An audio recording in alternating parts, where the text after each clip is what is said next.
A tribute to Franklin Leonard, a wild journey across different industries that led to him being a passionate advocate for writers.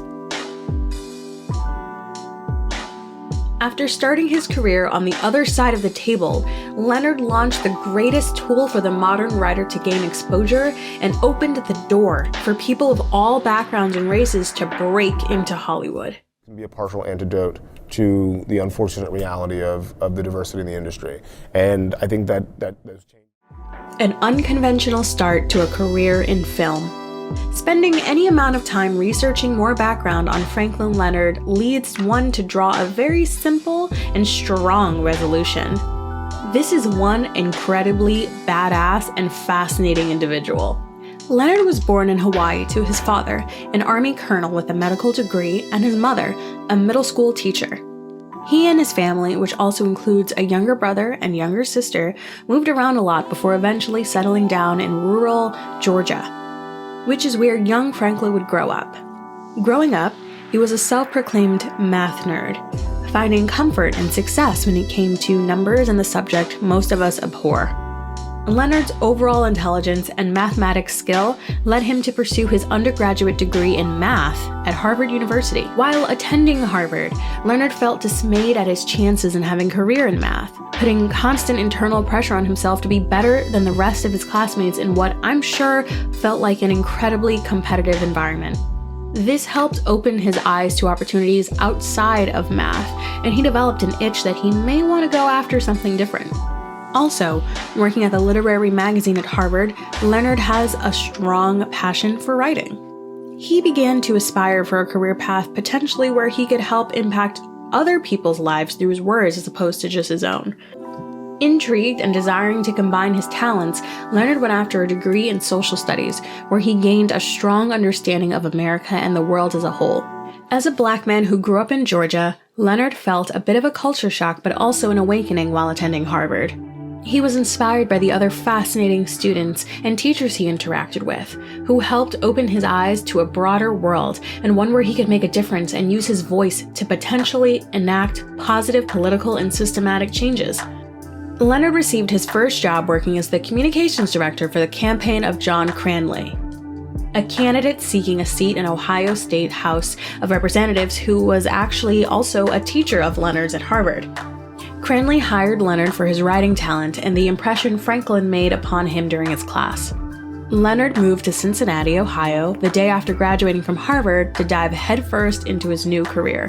Cranley would unfortunately go on to lose the campaign, but was a very progressive and important candidate at the time. Sharing a lot of the same ideals, Leonard was no doubt inspired to use his voice to make a meaningful change. He has said, however, that the experience made him aware of how difficult it is to make any actual effective change as a politician operating inside the system. After successfully working in the industry on an inspiring campaign, Leonard wanted to use the voice he had crafted as a journalist.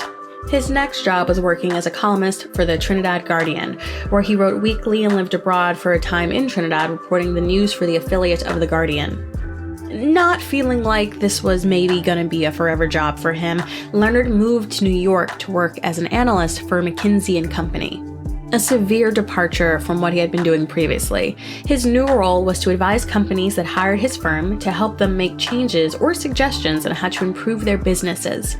He was very successful in the role and stated on the podcast WTF with Mark Maron that he was often assigned to media and entertainment companies to assist. What's happening? I'm Mark Maron. This is my podcast. Welcome to it. Today is September 27th. His eyes were opened to the world of entertainment, and he was more intrigued by the production and goings-on behind the scenes of the businesses instead of what he was hired to analyze. Future date. And you read a lot. You read novels that might become movies. You read comics. After his team was laid off from McKinsey, he found himself with not a whole lot to do and out of boredom dove into movies. He quickly absorbed everything he could, dating back to classic Hollywood, the Criterion Collection, and everything up to the modern day. This inspired obsession with movies would ultimately awaken the passion within him that would lead to where he is today. A classic Hollywood night for a future Hollywood player. Still laid off from McKinsey, Leonard took a trip out to Los Angeles to hang out with a friend who lived there as a little vacation. As he tells it, over drinks one night, a friend of his friend joined them and said an agent she works with at CAA was in need of a new assistant, and if Leonard was interested, she could mention his name for the job.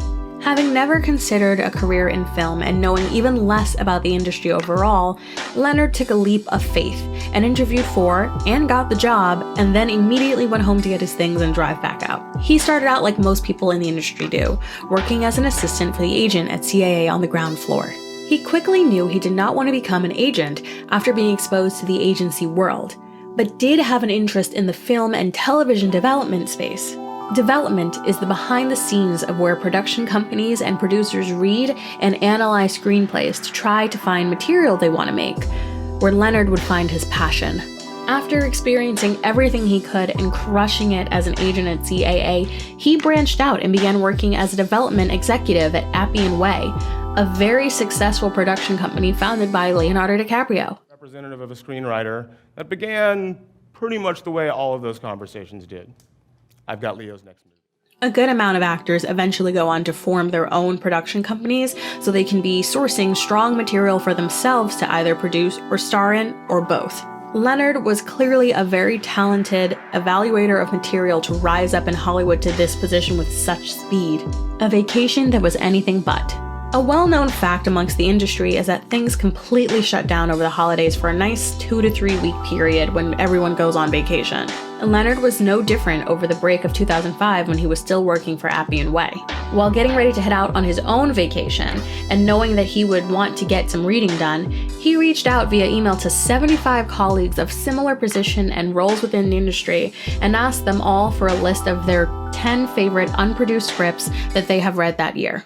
Take advantage of Hollywood's profound instinct towards followerism. Leonard planned to combine all of the list and account for crossover to generate a full list of what he and his peers considered the best unproduced scripts for the year. He sent the list back out to everyone for them to see what each other were reading and to get eyes on the names of scripts and writers they all should be aware of. What happened next could not have been anywhere near his imagination. After the consolidated list went out, it was quickly forwarded around the industry with everyone enthralled by the concept and the original scripts. People also wanted to know who started it, but Leonard kept quiet on that until the LA Times eventually outed him the next year. This inaugural list became known as the Blacklist, all of the best unproduced content in Hollywood. Double reference. It's a tribute to the writers who lost their careers during the blacklist of the McCarthy era, and it was also an inversion. The original list featured indie darlings like Juno and Lars and The Real Girl. The baby? I don't really know much about it other than, it has fingernails, allegedly. Nails, really? The list and process took on a life of its own and spread like wildfire across the industry. The most exciting part of the list for development executives and others that read what was on it was the dearth of fresh material that was out there, as opposed to being forced to read retreads of the same played-out scripts. Leonard recalls after the list went out, an agent calling and telling him that a writer he represented has a script that will be on next year's blacklist, having no clue he was speaking to the creator of the list himself, who had not even yet fathomed doing the list again. Swept up in the instant success of it all, Leonard leaned in and with his colleagues decided to continue the tradition of creating a list of the best 100 unproduced scripts every year and continues to this day. The list has been an incredible avenue for getting eyes on talented writers and material that otherwise would never be seen. With the success of the annual list and its inadvertent mission statement, Leonard has cultivated the idea into something even more meaningful now with the creation of Blacklist.com. He and his team have generated this site where writers can host and upload their scripts for industry executives, managers, and agents all to read over their material. If the script is well received, receives, let's say, an 8 out of 10 or better, we spread the good news of this script to... This site allows people of all different backgrounds and walks of life the opportunity to have their material read.